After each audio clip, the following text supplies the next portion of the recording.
মানে সালমান শাহ একটা উক্তি, খুব সুন্দর একটা উক্তি, সে বলছে ভাই মেয়ে মানুষ মায়ের জাত, তাকে ভালোবাসো সম্মান করো বাট বিশ্বাস করো না। এটা কিন্তু সালমান শাহের একটা মানে সে তার কেয়ারটেকারকে বলে গেছিল যে দেখো মেয়ে মানুষ হচ্ছে ভালোবাসো সম্মান করো কিন্তু বিশ্বাস করো না।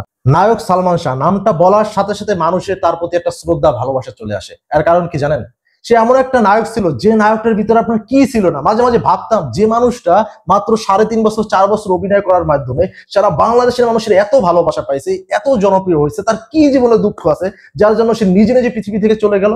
এটা ভাবতাম, ভাবতে ভাবতে আবার পরে চিন্তা করতাম যে মানুষটা আমার জন্মের আগে পৃথিবী থেকে চলে গেছে তার নিয়ে তো ভাইবে কি লাভ। আবার মানে তার প্রতি তো আমরা তো আসলে তার সরাসরি তার মানে ভক্ত হইতে পারি না, কারণ সে আমাদের জন্মের আগেই চলে গেছে।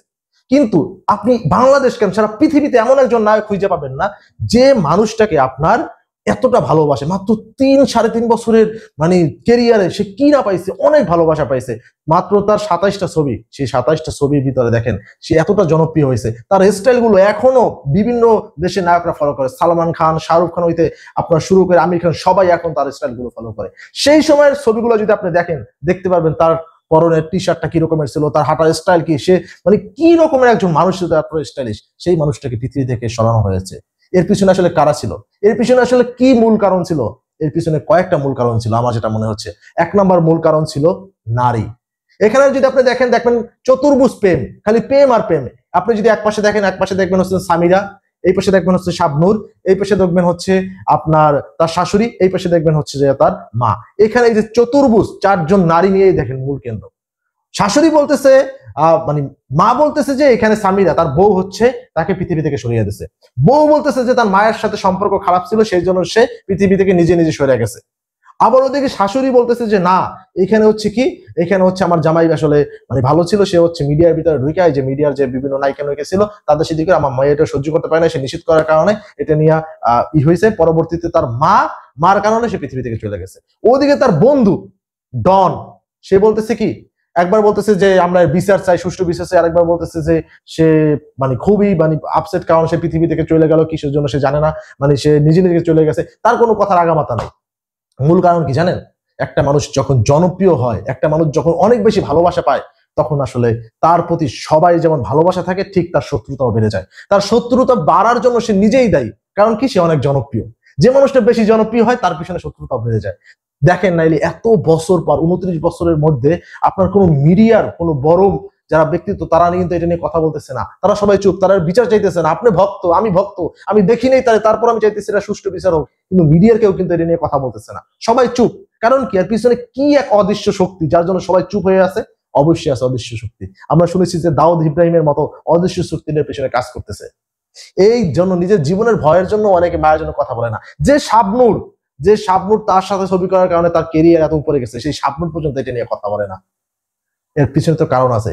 এই কেসটা বারবার কুটি উঠেছে এবং বারবার এটাকে আপনার বলা হয়েছে এটা সে নিজে নিজে চলে গেছে, এটা হচ্ছে তাকে কোনো কেউ মারে নাই, এটা নিয়ে সে হচ্ছে এটা চুপ হয়ে গেছে। বারবার কেসটা সালমান শাহর বাবা বারবার কেস করছে, এটা হাইকোর্ট থেকে করছে, তারপর আবার তার বাবা মারা গেছে, তারপর তার মা শুরু করছে এটাই করার জন্য।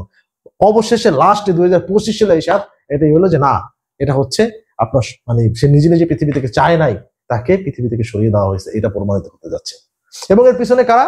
তার ওয়াইফ, তার বউ কি, তার বউর সাথে একটা অনৈতিক সম্পর্ক ছিল ডনের, যেটা বিভিন্ন সাক্ষাৎকারের মাধ্যমে আমরা শুনতেছি।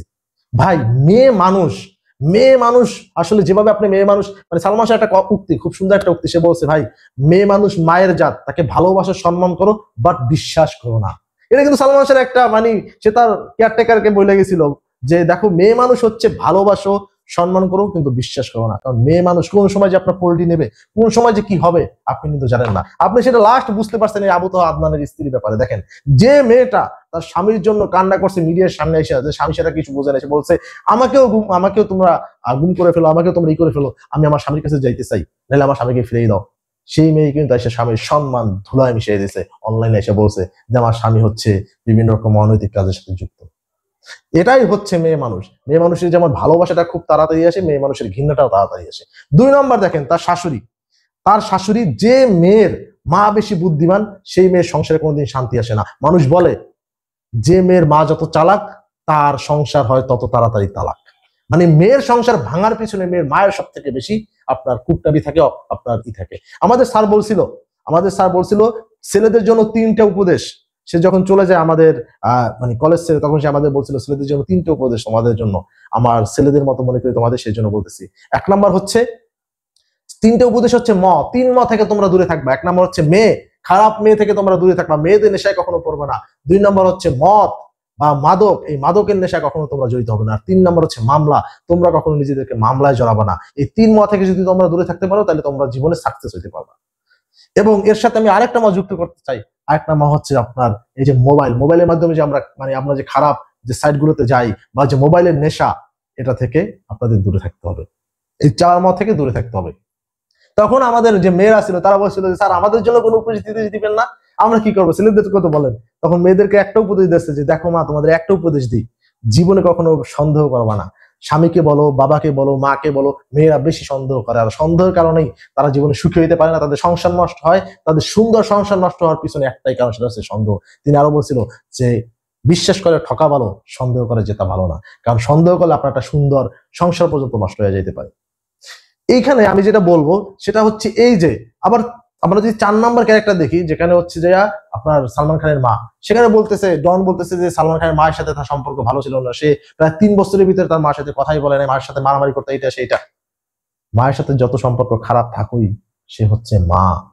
মা কখনো মাসি হতে পারে না, মা কখনো মাসি হয় না, আর মাসি কখনো মা হয় না। মা আর শাশুড়ির মধ্যে ডিফারেন্সটা কি জানেন? মায়ের সাথে তার রক্তের সম্পর্ক, যখন রক্তে ব্যথা পায়, রক্তে কষ্ট লাগে, রক্তে আঘাত লাগে। আর শাশুড়ি হচ্ছে, তাকে যদি পৃথিবী থেকে সরাইয়াও দেওয়া হয়, তাইলেও সে একটু কষ্ট পায় না। এই সালমান শাহ পৃথিবী থেকে সরিয়ে দেওয়ার পিছনে সব থেকে যেটা বেশি কাজ করছে, সেটা হচ্ছে এই শাশুড়ি। শাশুড়ি টাকা দিয়ে পাঠাইছিল ডনকে, যেটা আমরা জানতে পারছি। সেই ডন হচ্ছে, এই শাশুড়ির আবার অনৈতিক সম্পর্ক ছিল, ওই যে বলা হয় না যে আপনার দাউদ ইব্রাহিমের চেলা ছিল, তার সাথে অনৈতিক সম্পর্ক ছিল। আর এই কারণে এই কেসটা বারবার উপরে উঠছে আর নামে গেছে, ধামাচাপা করছে। এই সালমান শাহকে আমরা হারাইছি, আমরা জানি না এরকম সালমান শাহের জীবনে পাবো কিনা। কারণ তার যে সুন্দর কেরিয়ার, তার যে স্টাইল, বাংলাদেশের নায়ক যদি আপনি বলেন, আপনারা যদি বলেন সব থেকে গুণী নায়ক কে ছিল, বা সব থেকে সুন্দর বা স্মার্ট বা সব দিক দিয়ে, আপনার ফার্স্টে সবার মাথায় একটা নাম আসবে, সেটা হচ্ছে সালমান শাহ। তাই আমরা চাই আমাদের এই সালমান শাহ, তাকে যদি কেউ অনৈতিকভাবে পৃথিবী থেকে যদি সরিয়ে দেওয়া হয়, তার সুষ্ঠু বিচার চাই। কারণ আমরা এইরকম একটা মানুষকে হারাইছি, এইরকম একটা চলচ্চিত্র থেকে এরকম একটা সম্পদ হারাইছি, সেই জন্য আমরা খুবই কষ্টে পেয়েছি। সবাই ভক্ত বলেন সবাই, এবং আমরা এটা সুষ্ঠু বিচার চাই। সবাই ভালো থাকবেন, আমাদের ভিডিওগুলো ভালো লাগবে সাবস্ক্রাইব করে রাখবেন।